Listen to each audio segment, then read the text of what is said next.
MLA గారిని, Shri Ganesh MLA గారిని,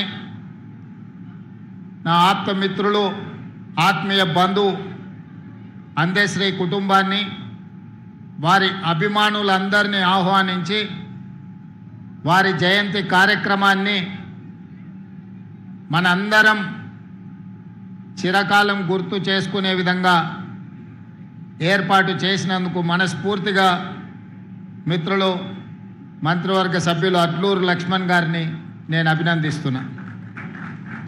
ఈ వేదిక ముందు చాలామంది ప్రజాప్రతినిధులు, అందేశ్రీ గారి అభిమానులు అందరు ఇక్కడ ఉన్నారు. మీ అందరికీ లేదా 4 కోట్ల తెలంగాణ ప్రజలకు అందేశ్రీ గారు కవిగానో, గాయకుడుగానో, తెలంగాణ ఉద్యమకారుడుగానో పరిచయం ఉండొచ్చు. నాకు మాత్రం కవి, గాయకుడు,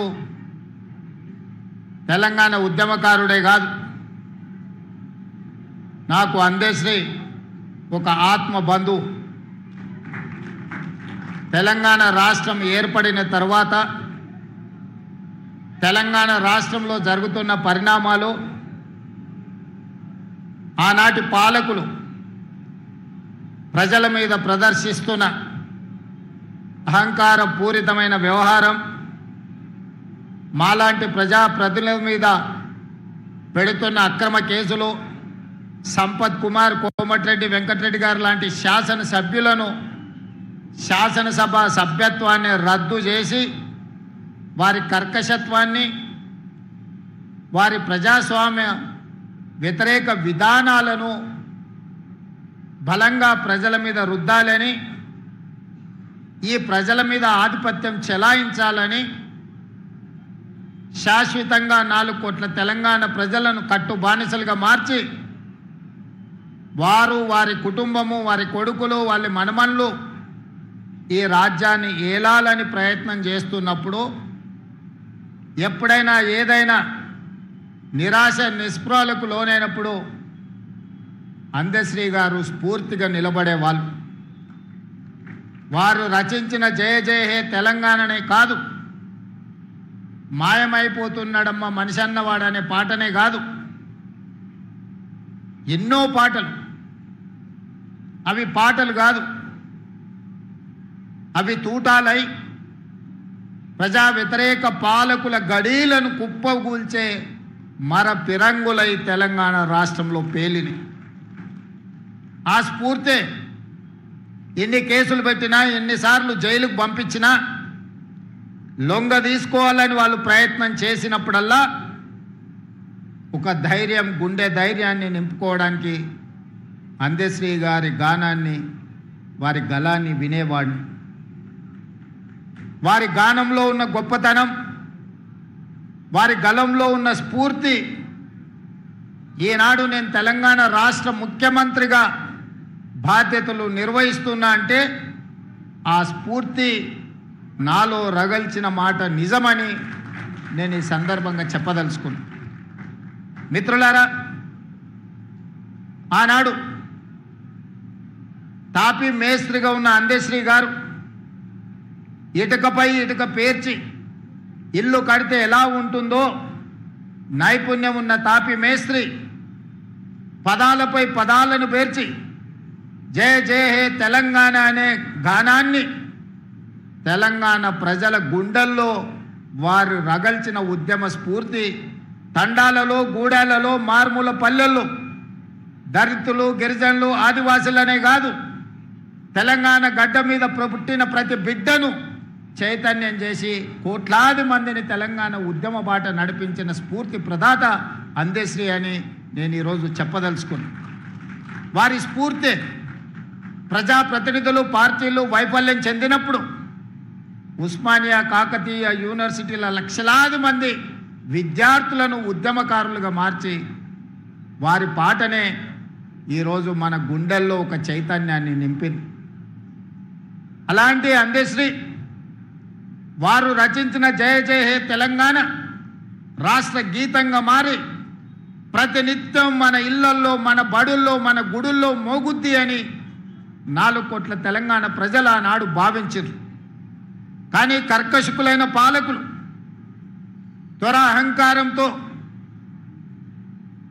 పరిపాలనను అందించే వాళ్ళు అందశ్రీ మాటను పాటను గళాన్ని నిర్బంధించాలి, నిర్మూలించాలి అని కుట్రపూరితంగా 10 సంవత్సరాలు ఆ పదాన్నే వినిపించనీయకుండా అందశ్రీ మీద కక్షతోని ప్రజలై పాడుకున్న జయ జయ హే తెలంగాణను కప్పిపుచ్చే ప్రయత్నం చేసిండ్రు. ఒకనాడు ఒక కవి చెప్పిండు, పెన్నుల మీద మన్ను కప్పితే అవి గన్నులై మొలకెత్తుతాయని. నిర్బంధించాలనుకున్న దొరలు ఆ నిర్బంధం నుంచి తెంచుకున్న సంకళ్ళు ఈనాడు తెలంగాణ రాష్ట్ర గీతంగా ప్రతి బడిలో, ప్రతి గుడిలో, ప్రతి ప్రభుత్వ కార్యాలయంలో ఈరోజు మనం మాట్లాడుకునే పరిస్థితి వచ్చిందంటే తాత్కాలికంగా వాళ్ళు అనుకొని ఉండొచ్చు, సంతోషపడి ఉండొచ్చు, లేకపోతే పైశాచిక ఆనందాన్ని పొంది ఉండొచ్చు. అన్నిటికీ మేమే కారణం, అన్నీ మాకే కావాలి అని కోరుకొని ఉండొచ్చు.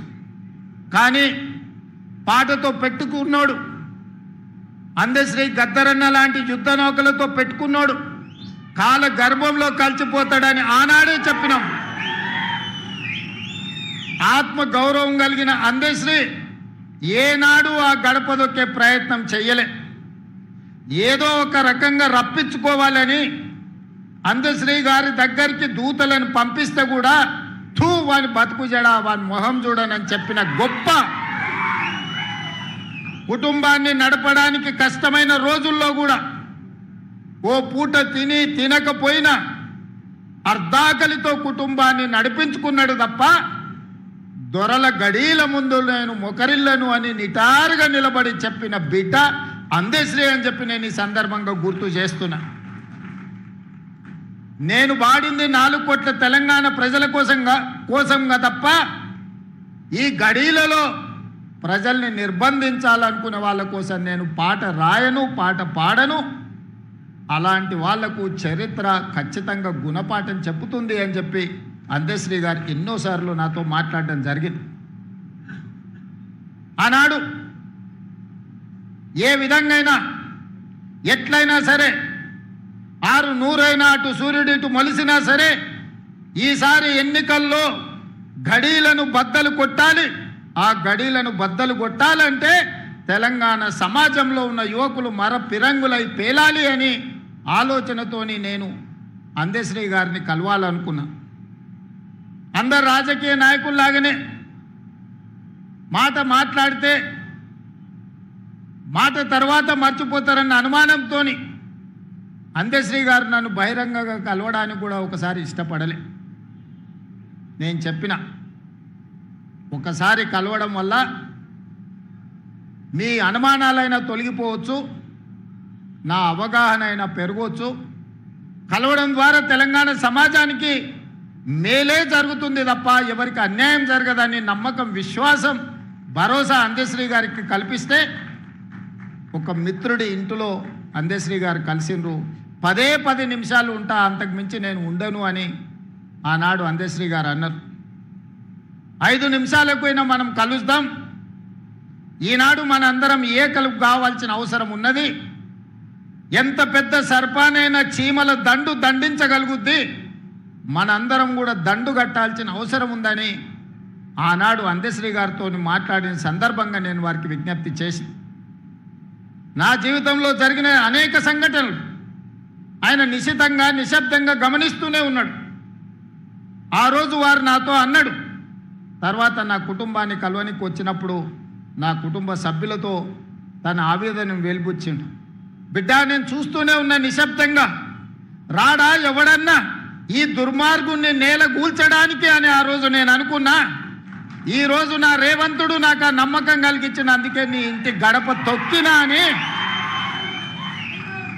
నా ఇంటికి వచ్చినప్పుడు నా కుటుంబ సభ్యులతోని అందశ్రీ అన్న మాటలు, ఆ మాటతో అందశ్రీ కవి, గాయకుడు, తెలంగాణ ఉద్యమకారుడు, నాకు ఆత్మ బంధువుగా మారిండు. నా కుటుంబంలో పెద్దన్నగా నేను అందశ్రీ గారిని ఆమోదించిన.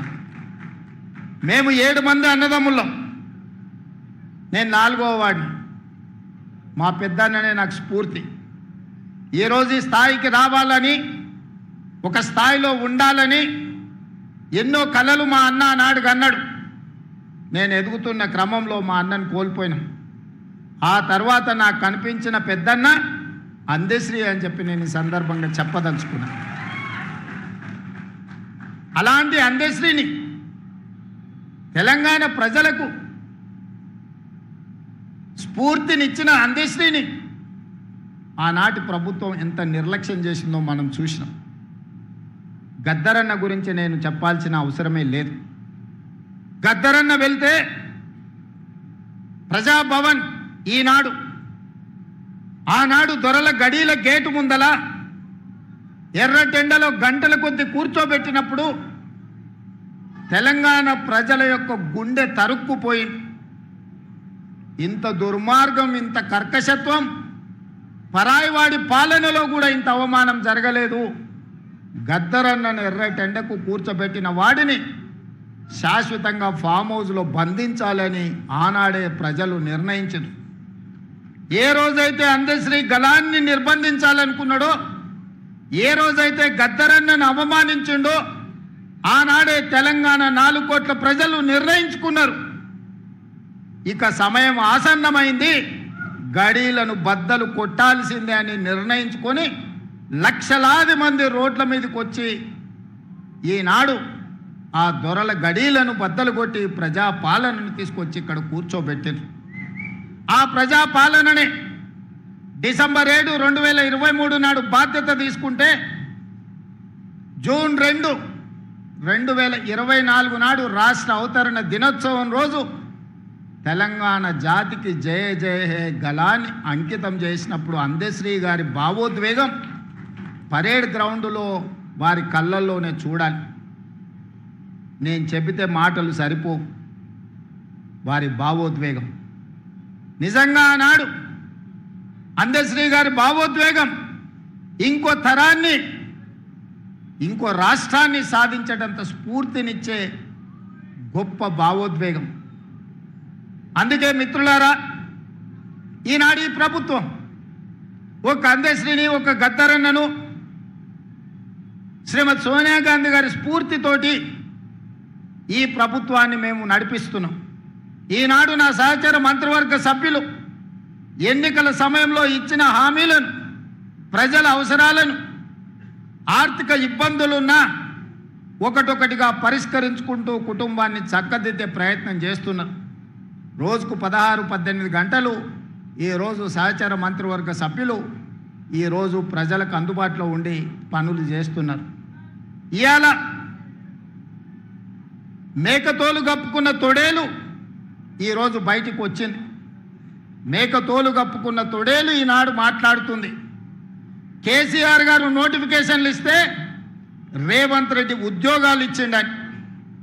నేను అడగదలుచుకున్న ఈ తొడేళ్ల గుంపును, ఆనాడు నీ చెల్లిని నిజామాబాద్ పార్లమెంటు ఎన్నికల్లో బండకేసి కొడితే 6 నెలలు తిరగకుందే శాసన మండలికి ఉద్యోగాన్ని ఇచ్చి పంపించింది కదా. నీ బంధువు వినోద్ కుమార్ని పార్లమెంటులో గోతి తీసి పాతి పెడితే కరీంనగర్ ప్రజలు ప్లానింగ్ కమిషన్ వైస్ చైర్మన్గా 3 నెలల్లోనే ఉద్యోగం ఇచ్చిండ్రు కదా. మీ బంధువులైన హరీష్ రావు గారికో, కేటీఆర్కో, లేకపోతే దయాకర్ రావుకో ఇలా చెప్పుకుంటూ వెళ్తే 100 మంది నీ బంధువులకు ఒక్కరోజు ఖాళీ ఉండకుండా ఉద్యోగాలు, మంత్రి పదవులు ఇచ్చినావు కదా. నువ్వు పదవులు అనుభవించినావు కదా. 1 గంట కూడా ఆలస్యం చేయకుండా నీ కోసం, నీ కుటుంబం కోసం, నీ బంధువుల కోసం పడ్డ తాపత్రయంలో తెలంగాణ ఉద్యమమే ఉద్యోగాల జాతర. ఆ ఉద్యోగాల గురించి ఒక్కరోజైనా ఆలోచన చేసినవా? టీచర్ల నియామకాలు చేపట్టినవా? పోలీసు నియామకాలు చేపట్టినవా? డాక్టర్లు, నర్సుల నియామకాలు చేపట్టినవా? లేకపోతే ఇంజనీర్ల నియామకాలు చేపట్టినవా? గ్రూప్ 4, గ్రూప్ 3, గ్రూప్ 2, గ్రూప్ 1 పరీక్షలు ఏవైనా నిర్వహించి నువ్వు ఉద్యోగ నియామకాలు చేపట్టినవా? మేము నోటిఫికేషన్లు ఇచ్చినాం, రేవంత్ రెడ్డి నియామకాలు చేపట్టినన్ని నిస్సిగ్గుగా నడి బజార్లో నిలబడి మాట్లాడుతున్నావు కదా, ఈరోజు ఒక్క మాట నేను అడగదలుచుకున్నా. నోటిఫికేషన్లు ఇచ్చి ప్రశ్న పత్రాలను జిరాక్స్ సెంటర్లో పల్లి బఠానీలుగా అమ్ముకుని వందలాది కోట్ల రూపాయలు సంపాదించుకున్నావు తప్ప ఆ పరీక్షలను పూర్తి చేసి పిల్లలకు ఉద్యోగ నియామక పత్రాలు ఇవ్వాలన్న ఆలోచన ఏనాడైనా నీ కుటుంబానికి వచ్చిందా? నీకో, నీ చెల్లికో, నీ చుట్టానికో ప్రజలు బండకేసి కొడితే ఎంబడే మళ్ళీ ఉద్యోగ నియామక పత్రాలు అందజేసి మీ కుటుంబం కళ్ళల్లో ఆనందం చూసినారు, మీ ఇంట్లో పండుగలు జరుపుకున్నారు. కానీ తల్లిదండ్రులు ఉపాధి హామీ కూలీ పనిచేసి రూపాయి కూడబెట్టి ఉస్మానియా కాకతీయ యూనివర్సిటీలలో పీజీలు పిహెచ్డీలు చదివించి పోటీ పరీక్షలకు అశోక్ నగర్, దిల్సుఖ్ నగర్ చౌరస్తాలో, అమీర్పేట్ చౌరస్తాలో 10 ఏళ్ళు కోచింగ్ సెంటర్ల చుట్టూ తిరిగితే పరీక్షలు నిర్వహించి వాళ్లకు ఉద్యోగాలు ఇవ్వాలన్న ఆలోచన ఏనాడైనా మీకు వచ్చిందా? వాళ్ళ పట్ల ఎప్పుడైనా మానవీయ కోణంలో మీరు ఆలోచన చేశారుగా? మీరు ఎప్పుడైనా వాళ్ళ పట్ల మనుషులుగా ప్రవర్తించినరా అని నేను ఈరోజు అడుగుతున్నా. 2011 ఉమ్మడి రాష్ట్రంలో గ్రూప్ 1 పరీక్షలు నిర్వహిస్తే 2026లో నేను వచ్చి, మా మిత్రుడు బట్టి విక్రమార్క గారు వచ్చి 2024లో నోటిఫికేషన్ ఇచ్చి వాళ్ళ నియామకాలు చేపట్టే వరకు 16 సంవత్సరాలు ఆ పిల్లలు గ్రూప్ 1 ఉద్యోగాలు రాకపోతే ఏమైపోతారని నేను ఈరోజు అడగదలుచుకున్నా. 2011లో 21 సంవత్సరాలు నిండి పట్టభద్రుడైన యువకుడు గ్రూప్ 1 ఉద్యోగం వచ్చి తెలంగాణ పునర్నిర్మాణంలో భాగస్వామి కావాలని తల్లిదండ్రులకి ఇంటికాడ కాళ్ళకి దండం పెట్టి పట్నం బయలుదేరిన ఆ పిల్లలు 15 సంవత్సరాలు కోచింగ్ సెంటర్ల చుట్టూ తిరిగి వందలాది మంది చచ్చిపోయి, ఖమ్మం దగ్గర ఒక యువకుడు వేగంగా వస్తున్న రైలుకు ఎదురెళ్ళి రైలును గుద్దుకొని ప్రాణాలు వదిలిన మాట నిజం కాదా? ఉస్మానియా యూనివర్సిటీలో మురళీ ముదిరాజ్ అని మెదక్ జిల్లాకు సంబంధించిన యువకుడు ఉరేసుకొని చనిపోయిన మాట నిజం కాదా? ఇలా నేను ఉదాహరణలు చెప్తే వందల కొద్ది ఉదాహరణలు ఉన్నాయి. ఆనాటి ప్రభుత్వం యొక్క నిర్లక్ష్యం, కల్వకుంట్ల చంద్రశేఖర్ యొక్క అహంకారం, ఆయన కుటుంబ సభ్యుల కోసం స్వార్థంతో అందించిన పరిపాలన ఈ తెలంగాణ సమాజాన్ని శవాలమయంగా మార్చింది, దుఃఖ సముద్రంలో నింపింది, దుఃఖ సముద్రంలో మునిగిపోయింది తెలంగాణ రాష్ట్రం 10 సంవత్సరాలు. అలాంటి తెలంగాణను వచ్చిన మొదటి సంవత్సరంలో 67,674 ప్రభుత్వ ఉద్యోగాలు, దాదాపుగా 70,000 ఉద్యోగాలు ఎల్బీ స్టేడియం సాక్షిగా, శిల్పారామం సాక్షిగా, నక్లెస్ రోడ్డు మీద ఉన్న అంబేద్కర్ సాక్షిగా నియామక పత్రాలు, ఉద్యోగాలు వచ్చిన పిల్లల్నే కాదు వాళ్ళ కన్న తల్లిదండ్రులను అక్కడికి పిలిపించి వాళ్ళ కళ్ళ ముందు నీ కొడుకు ప్రయోజకుడైండు, నీ కొడుకు ఒక డిఎస్పీ అయిండు, నీ కొడుకు ఒక ఆర్టీఓ అయిండు, నీ కొడుకు ఒక కమర్షియల్ ట్యాక్స్ కమిషనర్ అయిండు, నీ కొడుకు ఒక ఎంపీడీఓ అయిండు, నీ కొడుకు ఒక ఎస్ఐ అయిండు, నీ కొడుకు ప్రయోజకుడైండని ఆ తల్లిదండ్రుల కళ్ళ ముందు నియామక పత్రాలు అందజేసినప్పుడు ఆ పేదోళ్ళ కళ్ళల్లా, ఆ దళితుల బిడ్డల కళ్ళల్లా ఈరోజు మా లక్ష్మణ్ అంటుండు, అన్నా 52 మంది మా దళిత బిడ్డలు గ్రూప్ 1 ఉద్యోగాలు వచ్చినాయి, నువ్వు నియామక పత్రాలు చేపడితే నేను నీ మంత్రివర్గంలో ఉండడం నా జన్మ ధన్యమైంది, మా పిల్లలకు న్యాయం జరిగిందని మిత్రుడు ఈరోజు చెబుతున్నప్పుడు ఒక ముఖ్యమంత్రిగా నాకు ఇంతకంటే సంతోషం ఏముంటుందని నేను అడుగుతున్నాను. నేను ఇవాళ ఇక్కడి నుంచి వేదిక మీద నుంచి చిల్లర మాటలు మాట్లాడి చిచోరగా తిరిగే నాయకులమని చెప్పుకునే వాళ్ళని సూటిగా అడుగుతున్నా. 10 సంవత్సరాలు నువ్వు నోటిఫికేషన్లు ఇస్తే నియామక పత్రాలు చేపట్టలేదు కదా, సంవత్సరం తిరిగే లోపల 70,000 ఉద్యోగాలు మేమెట్లా చేపట్టినాము? 15 సంవత్సరాలు గ్రూప్ 1 నియామక పత్రాలు నువ్వు అందించకపోతే పరీక్షలు పెట్టి ప్రశ్న పత్రాలు బజార్లో నువ్వు కోట్ల రూపాయలకు అమ్ముకొని నువ్వు వేల కోట్ల రూపాయలకు పడగకెత్తితే మీ తండ్రి గారు ఎర్రవల్లిలో 1000 ఎకరాల ఫామ్ హౌస్ కట్టుకుంటాడు, నువ్వు జన్వాడలో 100 ఎకరాల ఫామ్ హౌస్ కట్టుకుంటావు, నీ బావ హరీష్ రావు మోయినాబాద్లో 50 ఎకరాల ఫామ్ హౌస్ కట్టుకుంటాడు, నీ చెల్లెలు కవితమ్మ శంకర్పల్లిలో 25 ఎకరాల ఫామ్ హౌస్ కట్టుకుంటారు. తెలంగాణ రాష్ట్రం మాత్రం 8,11,000 కోట్ల రూపాయల అప్పులో మునిగిపోతుంది. మీకు టీవీలు వచ్చినాయి, మీకు పేపర్లు వచ్చినాయి, 1000 కోట్ల వ్యాపారాలు వచ్చినాయి.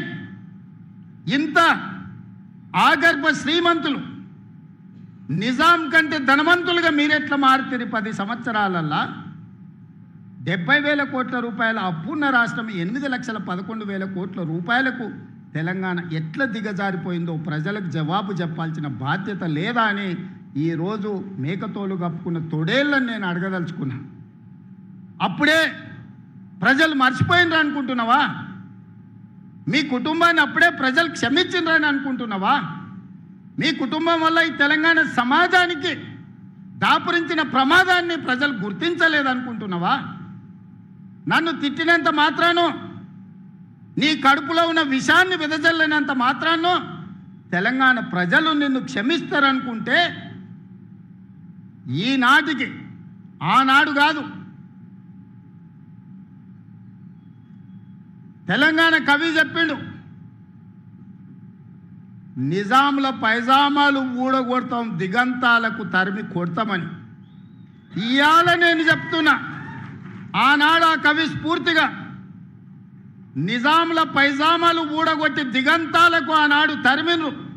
సాయుధ రైతాంగ పోరాటం బండెనక బండి కట్టి ఏ బండ్లో పోతో కొడుకో, చుట్టుముట్టు సూర్యాపేట నట్ట నడమ నల్లగొండ కడతాం నీ గోరి అని బండి యాదగిరి స్ఫూర్తి ఈరోజు కూడా మా దగ్గర ఉన్నది.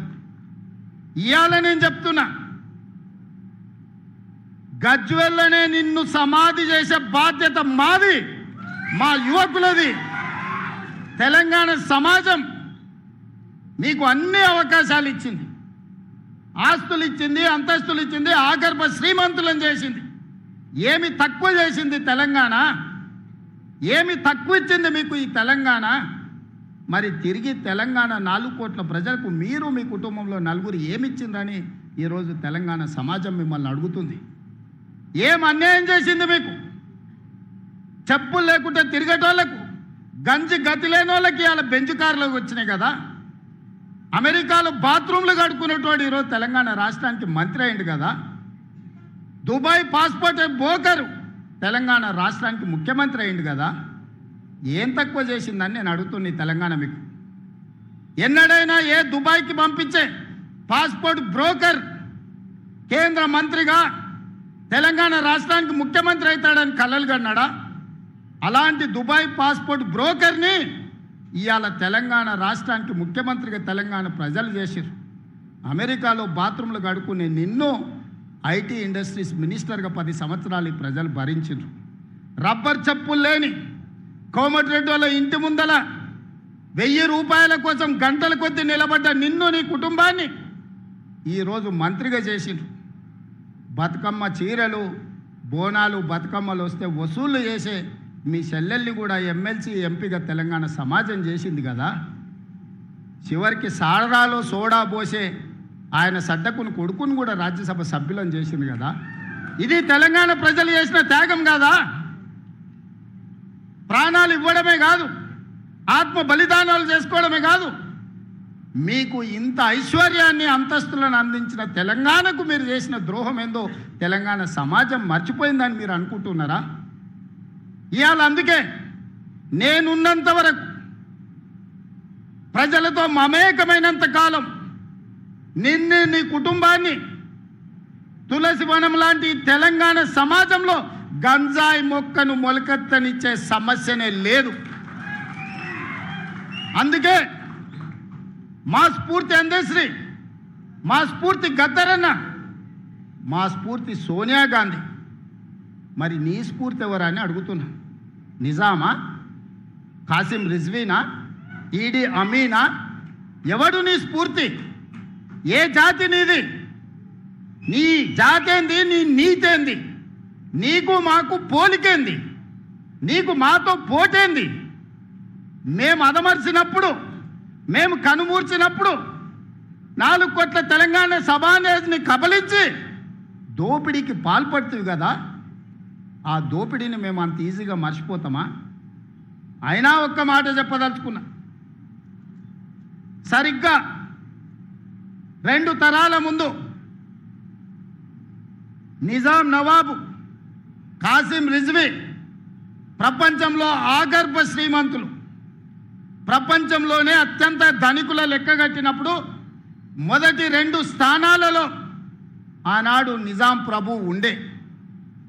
సరిగ్గా 2 తరాల తర్వాత ఒక పారిశ్రామికవేత్త బాగా రాణించి 1000 కోట్ల రూపాయలు సంపాదించినాక ఆయనకు కోరిక కలిగింది. అరే, ప్రపంచంలోనే శ్రీమంతుడైన నిజాం కుటుంబాన్ని కలుద్దాం, ఎవరున్నారు ఆ కుటుంబం అని ఎతికిండు. కలుద్దామని ప్రయత్నం చేసిండు. కకావికలం అయిపోయి చెట్టుకొకడు పుట్టకొకడు దేశానికొకడు దిక్కులేని పరిస్థితి నిజాం కుటుంబానికి పట్టింది. నీ కుటుంబం ఎంత, ఈకలోది తోకలోది. ఇవాళ నువ్వు అనుకుంటున్నామేమో చాలా ఉన్నాయని, ఏది ఉండదు బిడ్డ. బిచ్చమెత్తుకొని బతకాల్సి వస్తుంది. తెలంగాణ సమాజం గమనిస్తుంది. ప్రపంచానికి ఆగర్భ శ్రీమంతుడైన నిజాము 3వ తరం వచ్చే లోపల చూద్దామంటే కూడా దొరకని పరిస్థితి ఈ ప్రాంతంలో ఉత్పన్నమైంది. నువ్వెంత, నీ బిషాతి ఎంత, నీ జాతి ఎంత? నీ జాతి ఈ ప్రజా పరిపాలన మీద శాపనార్థాలు పెడుతుందా? చర్చకు రమ్మంటే చేత కాదు, అసెంబ్లీకి రమ్మంటే ఇంట్లో వండుకుంటాం. ఇంట్లో వండుకొని వెనకంగా కుట్రలు కుతంత్రాలు. తెలంగాణ సమాజం ఎడ్డిదో గుడ్డిదో కాదు. తెలంగాణ సమాజం చైతన్యవంతమైంది. అదే సమయంలో తెలంగాణ సమాజం సంయమనంతో వ్యవహరిస్తుంది. 220 సంవత్సరాలు పరిపాలించిన నిజామును కూడా సాయుధ రైతాంగ పోరాటం ద్వారా మట్టి గరిపించి ఈ నేలలోనే కలిపేసి తెలంగాణ చైతన్యాన్ని ప్రదర్శించింది. నువ్వెంత? నువ్వు 10 ఏళ్ళు ముఖ్యమంత్రిగా ఉంటే నిజాం కంటే గొప్పని అయిపోయినాయని విర్రవిగితే ఈ తెలంగాణ సమాజం ఊరుకుంటుందా? ఈ తెలంగాణ సమాజం నిన్ను క్షమిస్తుందని నువ్వు అనుకుంటున్నావా? అందుకే మిత్రులారా, ఈనాడు అందశ్రీ అనేవాడు ఆధిపత్యం తెలంగాణ మీద ప్రదర్శించాలనుకున్నప్పుడు, ఈ తెలంగాణని ఆక్రమించుకొని ఈ తెలంగాణను దోసుకోవాలనుకున్నప్పుడు ఏ తరమైన అందశ్రీ మళ్ళీ పుడతాడు. ఆ అందశ్రీ స్ఫూర్తి మన గుండెల్లో ఉంటుంది. ఎవడు ఈ తెలంగాణను చెరబట్టలేడు. ఎవడు శాశ్వతంగా ఈ తెలంగాణను దోచుకున్నని వికటట్టహాసం చెయ్యలేడు. అప్పుడు అందశ్రీ తప్పకుండా వస్తాడు, పాటై వస్తాడు, తెలంగాణ సమాజాన్ని చైతన్యం చేస్తాడు. ఒక స్ఫూర్తి ప్రదాతగా అందశ్రీ ఉంటాడు. అందశ్రీ స్ఫూర్తి మా ప్రభుత్వానికి, మా పాలనకు శ్రీరామ రక్ష. ఈరోజు కూడా గుండె మీద చెయ్యేసుకుని ధైర్యంగా నేను చెప్పగలను, అందశ్రీ గద్దర్ స్ఫూర్తి మా పరిపాలనలో ఉంది. మాట కోసం నేను ఈ మాట చెప్పట్లేదు, నిజమైన స్ఫూర్తిని తీసుకొని ఈరోజు పరిపాలన అందిస్తున్నా. 60 రోజుల్లో 11,000 టీచర్ ఉద్యోగాలను నోటిఫికేషన్ నుంచి ఉద్యోగ నియామక పత్రాల వరకు నిరుద్యోగ యువకులకు అందించినాం. ఈనాడు నిరుద్యోగ యువకులకు నేను విజ్ఞప్తి చేస్తున్నా, ప్రతి ఖాళీని భర్తీ చేసే బాధ్యత మీ రేవంత్ అన్నది. మాయగాళ్ళ మౌటలో పడకండి. ఆనాడు కూడా ఇట్లానే 100 రూపాయలు పెట్టి పెట్రోల్ తెచ్చుకున్నారు, 10 పైసలు పెట్టి అగ్గిపెట్టె తెచ్చుకోలే, అగ్గిపెట్టె రావు. ఎవడన్నా పుణ్యాత్ముడు ఆ 10 పైసలు అగ్గిపెట్టె తెచ్చి గీర్నుంటే ఈ తెలంగాణ సమాజానికి బాధనే ఉండేది కాదు. అది చూసి భావోద్వేగానికి లోగైన తెలంగాణ బిడ్డలు, ఓ శ్రీకాంతాచారి, ఓ ఈశాన్ రెడ్డి, ఓ వేణుగోపాల్ రెడ్డి, ఓ సురేష్ నాయక్, ఓ యాదయ్య, ఓ కానిస్టేబుల్ కిష్టయ్య ఉరి కొయ్యలకి ఏలాడినరు. బగబగ వండే నిప్పుల్లో తెలంగాణ కోసం అమరవీరులైనరు. కానీ వాళ్ళ కుటుంబంలో ఒక్కడికైనా ఘోరంత గీతైన పడ్డదా ఆలోచన చేయండి సోదరులారా. ఎంత దుర్మార్గులో, ఎంత కుట్రపూరితమైన జాతో ఆ జాతి ఈ తెలంగాణ సమాజాన్ని, తెలంగాణ జాతిని చెరబట్టాలని ఆలోచన చేస్తుంది. ఆనాటి నుంచి ఈనాటి వరకు ఆనాడు మలి ఉద్యమంలో మొదటి ఆత్మ బలిదానం చేసుకున్న శ్రీకాంతాచారి తల్లి శంకరమ్మ బతికే ఉంది. నిన్ననో మొన్ననో ఆ అమ్మ మాట్లాడింది. 10 ఏళ్ళు ఒక్కరోజైనా గుర్తొచ్చిందా? నీ చెల్లెలు కవితమ్మకు ఎమ్మెల్సీ ఇచ్చినావు కానీ శంకరమ్మకి ఏమన్నా ఇచ్చినావా? చిన్న ఉద్యోగమైన ఇచ్చినావా? అసలు మనిషిగానన్నా గుర్తించినవా శంకరమ్మను? ఎంత దుఃఖం ఉండింటుంది ఆ తల్లి కడుపులో కొడుకును కోల్పోయినప్పుడు. చెట్టంత కొడుకు చేతికొచ్చి తన భవిష్యత్తు బంగారంగా ఉంటుందని ఆ తల్లి కళ్ళలు కన్నప్పుడు కాలిన నిప్పులాగా బగబగ మండుతున్న నిప్పులాగా శవమై ఇంటికి వస్తే ఆ తల్లి దుఃఖం ఒక్కరోజైనా నీకు అర్థమైందా? ఎందుకంటే నీ జాతిలో కానీ నీ కుటుంబంలో కానీ ఎవరికి గీత కూడా పడలేదు, ఎవ్వడు సావలేదు. మంది చచ్చిపోయినరు కాబట్టి సమితలు అయినరు కాబట్టి ఆ సమితలనే నీ మెట్లుగా మార్చుకొని అధికారంలోకి వచ్చినావు. ఇవాళ అదే శంకరమ్మకు మేము ఈరోజు మహిళా కమిషన్ సభ్యురాలను చేసినాం.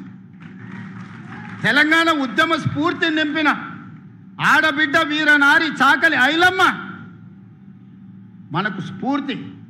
వీరనారి చాకలి ఐలమ్మ మనమరాల్ని ఈరోజు మనము మహిళా కమిషన్లో సభ్యురాలుగా నియమించినాం. ప్రొఫెసర్ కోదండరామ్ గారిని ఎమ్మెల్సీగా చేసినాం.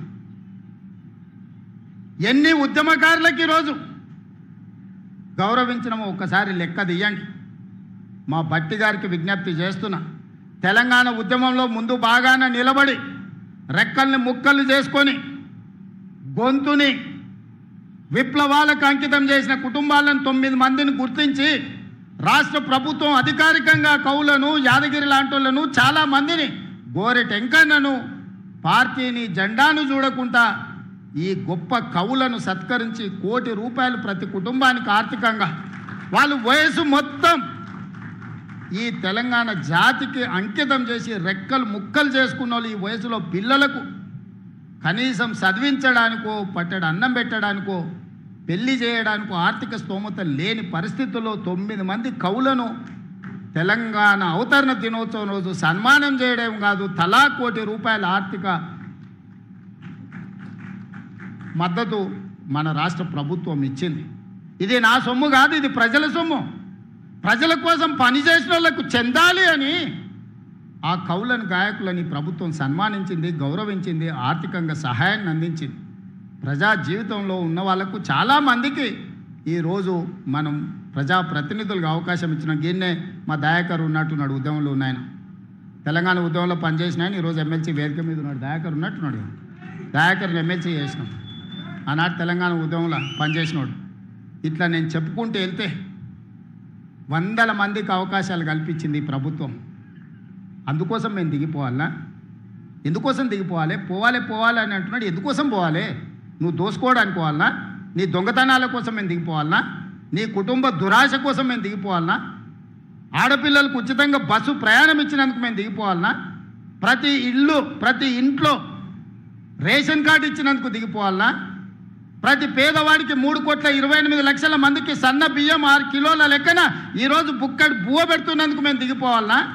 200 యూనిట్లు 50 లక్షల కుటుంబాలకు ఉచితంగా ఇచ్చినందుకు దిగిపోవాలనా?